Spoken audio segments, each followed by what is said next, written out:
Hello YouTubers, the new time travel Jaime 88. I'm back with another video review. And today we're doing another Star Trek movie review. Because of the celebration of Star Trek Into the Darkness, which hits in theaters next Friday. So today I'm going to review Star Trek II, The Wrath of Khan. Yes, Star Trek II, The Wrath of Khan, the best darn blockbuster movie of 1982. It is fantastic, and I love this movie. Before we get to the review, I just want to give a quick shout out to Karate Fan 283.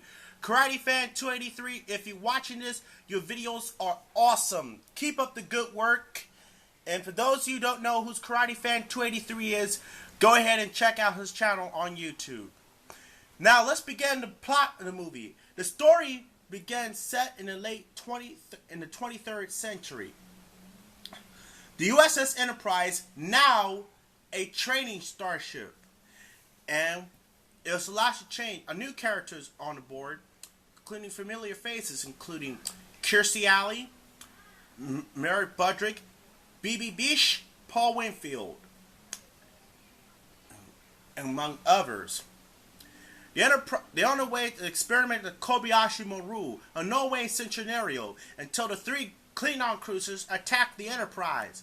But it turned out to be a simulation room, although the real Enterprise is in space dock. So, it's Kirk's birthday on the Enterprise. So, is on Earth, Starfleet Academy, Spock gave him a book, A Tale of Two Centuries. It was the best of times and the worst of times. A Tale of Two Cities. On the way, then Dr. McCoy gave Kirk a Romulan ale, talk about the getting the Enterprise back. He told him, get your command back before you really do grow old. Another starship in the Federation called USS Reliant, commanded by Captain Clark Terrell and Commander Pavel Chekhov. They're on their way to City Alpha 5. Would everyone know they thought it was City Alpha 6, but that's not the case.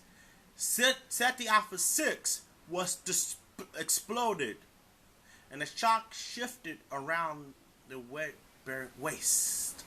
That's when they beamed down to the planet and found a cargo carrier, and it reads Botany Bay.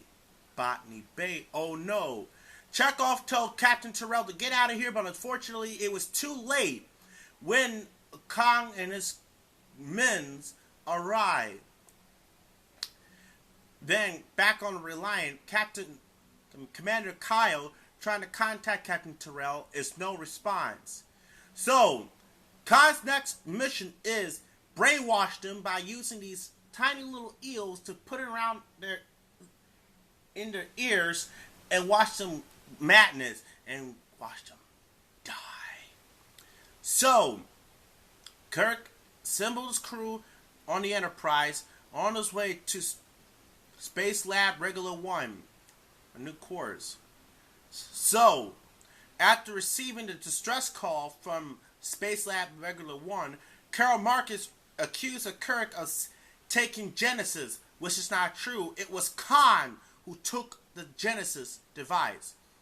So it's a combat situation between the Reliant and the Enterprise. The only way is that Khan attacks the USS Enterprise into a battle of death. Then Khan appears on the view screen on the Enterprise and tells him time is a luxury you don't have. The barren situation began. Kirk got his revenge and fired on the Enterprise. Once down there, they reached Space Lab Regular 1 and inside a moon-like planet, which is become Genesis. When Kirk, McCoy, and Savick beamed down to Space Lab Regular 1, they discovered who's inside. All the people of Space Lab Regular 1 is murdered. Even though it was Khan who did that. So he put Chekhov and Terrell into the storage bin and found out he blamed and told Captain Terrell told Kirk that he blames you for the death of his wife. That is Marlene MacGyver's. If you haven't watched Space Seed, I recommend to check out Star Trek, the original series, and watch it. As I was saying, when they beam down to like a moon-like planet, like the Genesis creation, all things gone heck broke loose. When Commander Terrell disintegrated one of the Space Lab Regular One crewmate and leaving him to took his own life. Once that phase, Chekhov's brainwash is completely gone. However, he was gained conscious.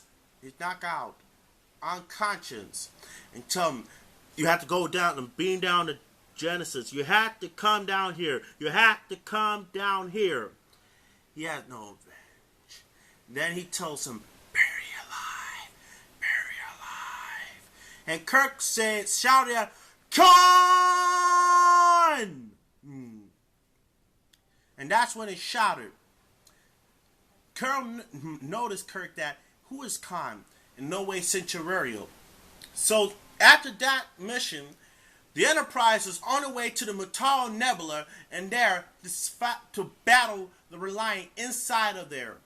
Once that Reliant is gone, the Enterprise fired the warp nacelles of the Reliant and make the ship disabled, and Commander Chekhov rejoined the Enterprise on a bridge to help defeat Khan. But Khan is not over yet.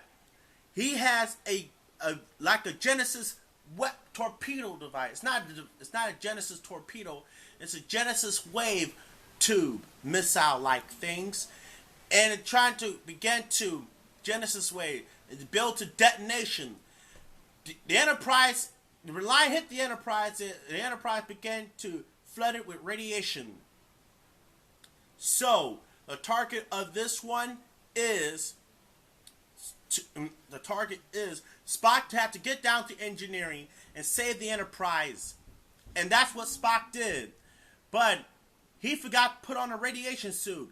So the Enterprise, with the radiation's normal, the Enterprise going to warp speed, and the Reliant is destroyed.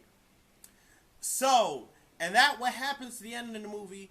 Kirk tell him what's done, Scotty, but it's too late. Kirk's friend, Captain Spock, dies while saving the Starship Enterprise. And they have to use the torpedo tube to fire onto the planet, the Genesis planet. And that's what the new chapter is. So, for this movie, Star Trek II The Wrath of Khan is the best movie of 1982. It is fantastic. Got the special effects courtesy of George Lucas, industrial lights and magic. It's better than none. So, this is a recommend movie. I get this movie, Star Trek II The Wrath of Khan, 10 out of 10. Breathtaking. As you may know, due to budget problems, some stock footage had to be reused. The Enterprise launching Space Dock in Star Trek The Motion Picture, among others. Direct costume, and this is the second movie, and this is Nicholas Meyer's second movie, director debut, second director in the director's chair. Yes, let's take a look at this movie itself. As you know, this is the widescreen version. Here's the spine of his spine, the top, and the back. It also co-stars Kirstie Alley in Cheers in her stunning motion picture debut. Here's the still pictures. I'm leaving this one on seal, but I do have this copy right here. Here's the tape look like with the sticker label and end label. This is from 1991, and it still has a trailer just like Star Trek The Motion Picture has. Star Trek 6 trailer, the Paramount 1989-1995 feature presentation logo, and start of the movie. Well, that's it for this review. Make sure to rate, comment, and subscribe. This is the new Time Travel Jaime 88 saying, catch you next time.